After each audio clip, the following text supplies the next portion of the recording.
the most important part to remember, and I think most people, I don't know if most people don't, I don't want to generalize, but contracts. It's very important that you put things on paper. Yep. Put on When you're wax. hiring an artist, okay, especially somebody, and especially somebody, overseas or whatever, it's very important to have something in writing that says, hey, this is what we're going to do, this is how we're going to do it, this is how things are going to get paid, and this is when this stuff is due. Sign here, I'll sign here, we have a contract, let's go. um, it worked for me. I've heard horror stories where some people, send a script, send money, and never got pages. So, it sucks, but it does happen. How did you find your artist, Sam? Initially, it was Big Cat back in the days. I don't know if it was Spider. What was it? It was something called spiderweb.com. Mm. It was a forum. I think I found them through there. The Spider's Web, Okay. and we connected and we discussed what I'm willing to pay. They were good with that, and then I wrote up a contract immediately. So once we've agreed on the verbal terms, then I put it down. And so what I did was, I think with them, I sent them the script and the character designs, and I said, "This is what I'm looking for." And I think with them, it was with Scary Area was the first project, Mm. and it was the children's book. And I said, "Here's the story. Here are the characters. Send me your drafts." So once I've seen the thumbnails, then I gave them a percentage.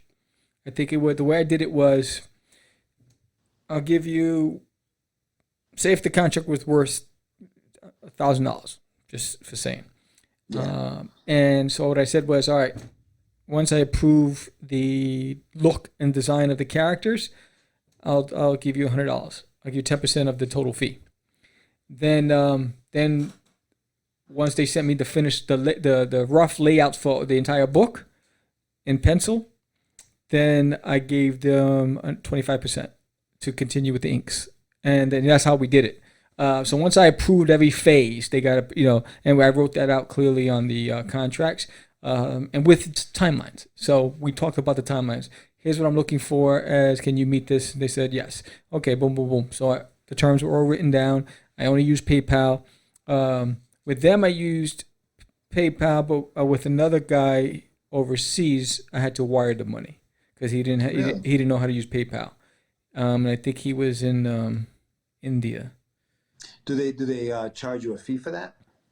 The wiring? Yeah, yeah, yeah. So They do. I accepted the fee. Um, Yeah. uh, but yeah, that's how basically how I did it. I posted, hey, I'm looking for X, Y, and Z. This is what I'm looking for. Blah blah blah blah.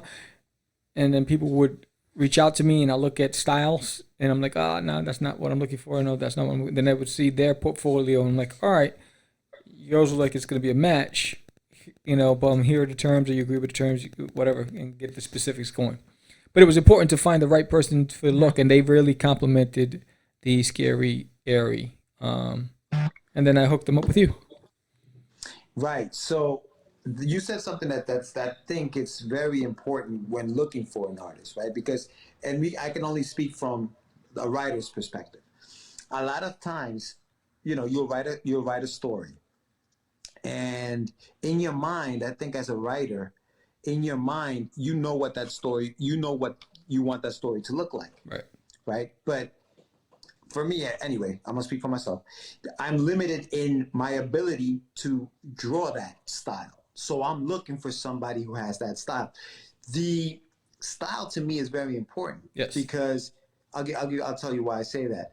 We are working on a book called Street Journaling, and you've heard of the Street Journal. Right.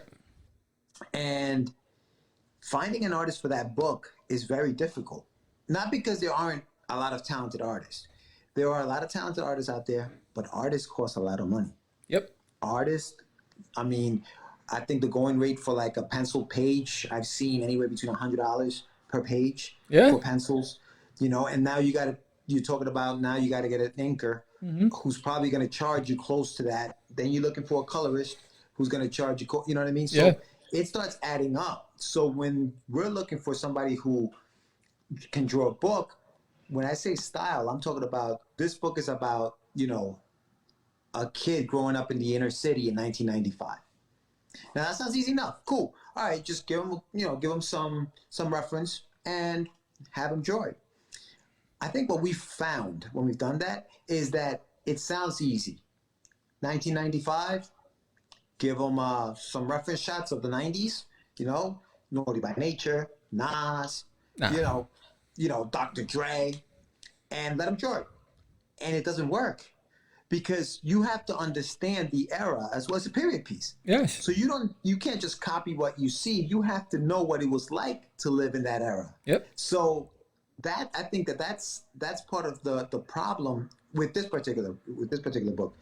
As far as styles go, Sam, what do you look for in your artist? Like, what is it that you're looking for when you're creating or writing a story? For example, Forbidden. For example, I'll narrow it down. So Forbidden. Forbidden is the full graphic novel that's going to be coming out this fall. The initial artist back in the days was Anibal Arroyo, and I think he complemented the style really good. He captured the look and feel of Forbidden. That chump didn't want to continue on with Forbidden, but anyway, so I had to go find another artist to finish up the project. But I was looking for, at this stage, I was looking for someone that was going to get the emotions of the book. Not necessarily mimic Anibal's style, but somebody who was able to, number one, meet my budget. So I was very limited. So I couldn't be as selective as I was back then, because this time I didn't have that purse strings. So I was very specific. This is what I'm willing to pay. And I had about 30 guys jump in, and then some of them, when they started talking to me, it's like, yo, can you raise it up an extra 50%? And I'm like, this was now? This is when I was negotiating for Forbidden. Yeah. And, so I had to, weigh down. And so I found somebody who's able to capture just emotion and dynamic scene ability. Someone who's able to paint. And the guy that I got, he did it really well with black and white. Now, his style is very bulky. And so his women are very voluptuous and bulky. So that was a sacrifice I made because he captured the look. He was able to do big scenes really well. Captured a lot of different elements really well. Angles really well. Perspective really well. So I made the exception. I was like, all right, I'll let that slide. And he's within my budget. So I think it was with Forbidden, if I could, I would have gotten somebody similar to the guy who did my cover. Yeah. Because I did pay a lot more money for the cover artist, and this guy did a fantastic job. Let me see, Samuel. No, it's not there.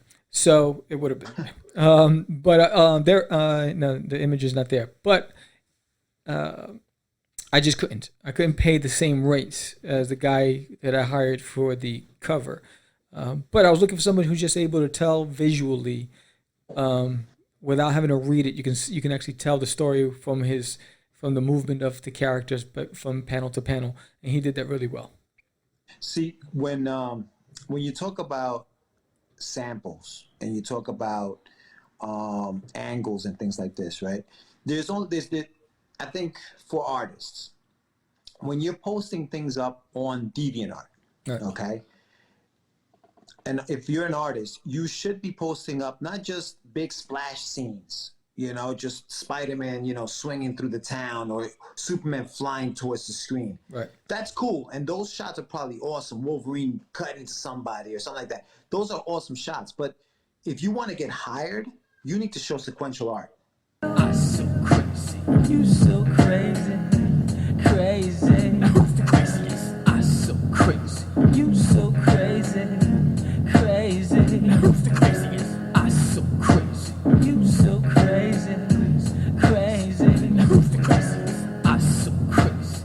You so crazy.